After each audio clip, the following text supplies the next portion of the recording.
contenidos esenciales ya, los últimos contenidos de los temas 11 y 12 de vuestro libro, independientemente de lo que es la sintaxis, que sabéis que le estamos dedicando unos vídeos aparte. Bien, nos vamos a ir entonces a la página 211, que es de ortografía, de signos de puntuación. En este caso, de signos de interrogación, exclamación, el guión y la raya. Fijaos que guión ya no lleva tilde. Eso es una de las reformas últimas de la ortografía española. Bueno, tenéis ahí que los signos de interrogación y exclamación, pues evidentemente encierran enunciados interrogativos y exclamativos. Y os dice que tengáis en cuenta que hay que colocar el signo de apertura. Esto es obvio, hay que colocar el signo de apertura de la interrogación y la exclamación. Es verdad que con la rapidez, con los WhatsApp, yo qué sé, si con la influencia del inglés, nos estamos acostumbrando a poner solo el de atrás, pero el de adelante en español hay que ponerlo también. Bueno, y ahí tenéis ejemplo. Vienes, cállate. Y que tengáis en cuenta que un cierre, un signo de cierre de interrogación o exclamación que no lleve detrás una coma se considera como un punto. Por lo tanto, la siguiente palabra hay que escribirla en mayúscula. Es lo único que os dice así, nuevo. Lo siguiente que tenéis es el guión. El guión se utiliza, que es más cortito que la raya, eso vamos a tenerlo en cuenta. El guión se utiliza cuando queremos separar una palabra al final de un renglón porque no nos cabe, y hay una serie de reglas a la hora de separar esas palabras. Por ejemplo, no se pueden separar vocales, no se pueden separar sílabas, no se pueden separar diptongos. Hay una serie de reglas. No se puede dejar una vocal sola, por ejemplo, en un renglón y después escribir el resto. Hay una serie de reglas a la hora de separar las palabras. Bueno, pues sirve para eso, el guión, y también sirve para separar palabras, ¿no? Por ejemplo, estamos separando sílabas, o para generar palabras compuestas separadas por guión, porque hay palabras compuestas que se escriben juntas, hay palabras compuestas que se escriben con guión y hay palabras compuestas que se escriben separadas sin nada. Bueno, pues en el segundo caso, pues se utilizaría el guión. Y por último, os dice ahí la raya. La raya es más larga que el guión, no exactamente igual, es un poquito diferente lo que es el signo ortográfico. ¿Para qué sirve la raya? Pues la raya sirve para incisos, en ese sentido se parece un poco al paréntesis. Y sobre todo sirve para los diálogos. Acordaos que en los textos narrativos, si hacemos un diálogo un poquito más largo, que decir dijo dos puntos comillas, ¿no? Que sería para algo muy concreto, pero queremos poner un diálogo más largo, pues lo que se usaría son las rayas. La raya se pone al principio de la intervención del personaje, en el medio si habla el narrador, pero no se pone al final, ¿vale? No se pone al final. Por ejemplo, si decimos, por ejemplo, raya, cállate, punto, no se pone más raya, ¿de acuerdo? Bueno, pues esto es lo que tenéis en la página 211. Nos vamos a pasar ahora a la página 215, en los que os habla de las características de los textos y lo que tenéis que tener en cuenta, sobre todo a la hora de escribir. Los textos deben cumplir las características de adecuación, coherencia y cohesión. La adecuación significa adecuarse al registro, es decir, elegir las palabras, las construcciones, etcétera, que sean adecuadas a la forma de hablar que yo estoy eligiendo. Si yo estoy eligiendo un registro culto, pues tendré que tener cuidado con el tipo de palabras que utilizo, el vocabulario que utilizo, hacer oraciones más correctas, etcétera. Tan inadecuado es que yo en un texto formal, o por ejemplo en una situación formal, imaginaos en un juicio o incluso en el instituto, pues que yo utilice palabras excesivamente vulgares y después, por ejemplo, le hable al profesor de oye tío, que no entiendo esto, ¿me lo explica? ¿No? Pues ese tono pues no es adecuado, pero lo mismo de inadecuado sería en una situación informal, que estamos, yo qué sé, de fiesta con los amigos, pues empecemos, no, pues la luna tiene una luz arrebolada alrededor, pues claro, los otros lo mirarían diciendo, ¿y tú de qué vas? ¿No? Pues eso es la adecuación, el adecuarse al registro.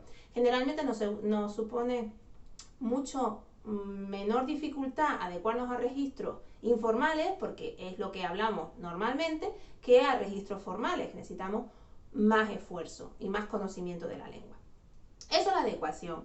La coherencia tiene que ver con la lógica, con que esté ordenado el discurso, que sea lógico con respecto a las distintas partes que yo he creado, o que sea lógico con respecto también a las informaciones que voy dando.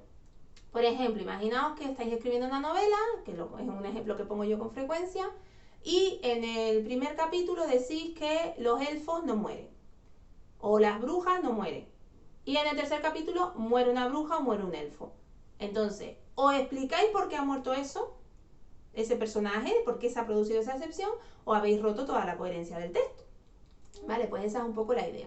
Y la coherencia también a veces tiene que ver con nuestro conocimiento del mundo. O sea, yo no puedo poner en un texto que los elefantes vuelan si es un texto que no es narrativo, fantástico o que yo no lo explico. Bueno, tenéis ahí, os viene en el libro, pues una serie de principios. Continuidad temática, que aparezca un tema de forma coherente en todo el texto.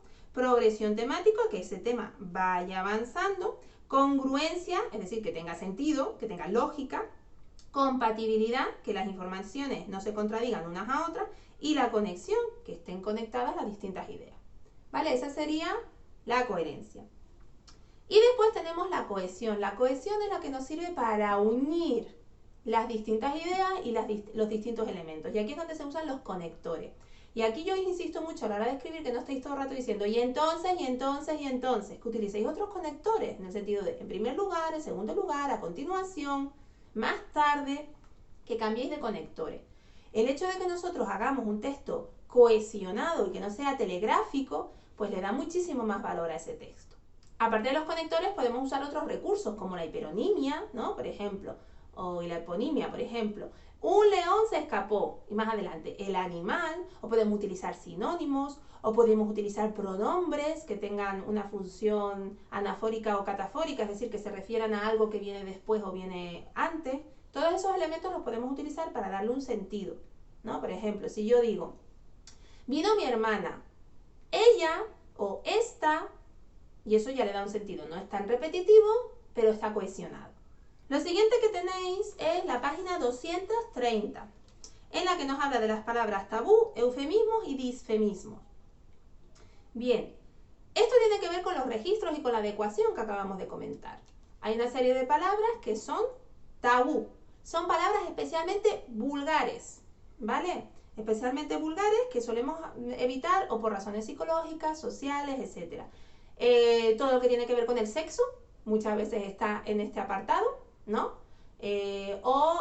Cosas que tienen que ver también con algún tipo de deformidad o de cuestión psíquica de las personas, ¿no? Pues toda la serie de insultos que se puede utilizar a partir de eso, ¿no? Digamos que esto es muy vulgar, muy vulgar. Sería en las palabras tabú. Hirientes, ¿de acuerdo? Bueno, tenéis ahí el ejemplo, por ejemplo, de mear, que sería malsonante y se podría, pues, sustituir por orinar, por ejemplo, ¿no? Como ya os digo, todo lo que tiene que ver con el sexo, que es una parte en la que realmente pues se utiliza mucho eso, ¿no? Pues os voy a decir una palabra muy tabú que sería, por ejemplo, follar, que es una palabra muy tabú, ¿vale? Los eufemismos sería todo lo contrario, serían las palabras cultas, las palabras más delicadas para aludir a esas situaciones, ¿no? Es el caso de, por ejemplo, invidente en vez de ciego, o el caso de ebrio en vez de borracho, o mantener relaciones sexuales en vez de la palabra esa tan malsonante de antes, pues sería todo lo contrario. Y bueno, en el libro os habla de disfemismos como algo diferente de las palabras tabú, aunque muchas veces se utilizan como sinónimos, palabra tabú y disfemismo. Aquí en vuestro libro disfemismo pone como una cosa intermedia. Son palabras humorísticas, coloquiales, pero que realmente no llegarían a ser tan tabú como las otras que hemos comentado. Aunque ya os digo que muchas veces se utilizan como sinónimos la palabra tabú y el disfemismo, y se habla de disfemismo frente a eufemismo, simplemente. El ejemplo que os pone el libro es, por ejemplo, fiambre en vez de muerto, o estirar la pata en vez de morir, o vaciar la cantimplora, o el canario, yo he oído lo del canario más que la cantimplora, frente a orinar. Y ya por último, de estos temas, lo que me interesaba era el otro apartado de ortografía, de puntuación concretamente, de la página 231, el uso de comillas y paréntesis. Bueno, sabéis que las comillas son signos dobles, ¿vale?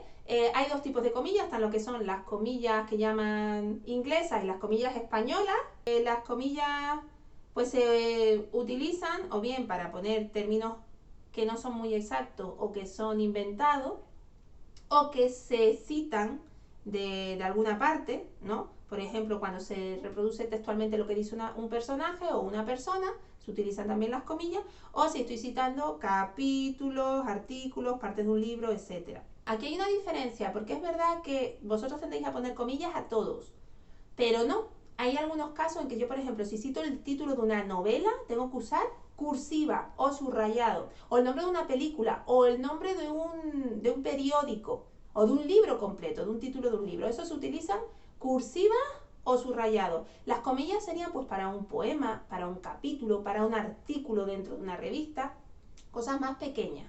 Y bueno, ya después tenéis los paréntesis, que también es un signo doble, se pone delante y detrás. Y sabéis que es para dar una información adicional, por ejemplo, una fecha o un lugar de nacimiento, ¿no? Bueno, os dice ahí, pues detalles precisos, como lugares geográficos, fecha, significado de una expresión. También puede servir para hacer una aclaración, como es el caso de la raya, para hacer una aclaración. O por último, que esto sí que es exclusivo de los paréntesis, las acotaciones de los textos teatrales, que ya las hemos visto.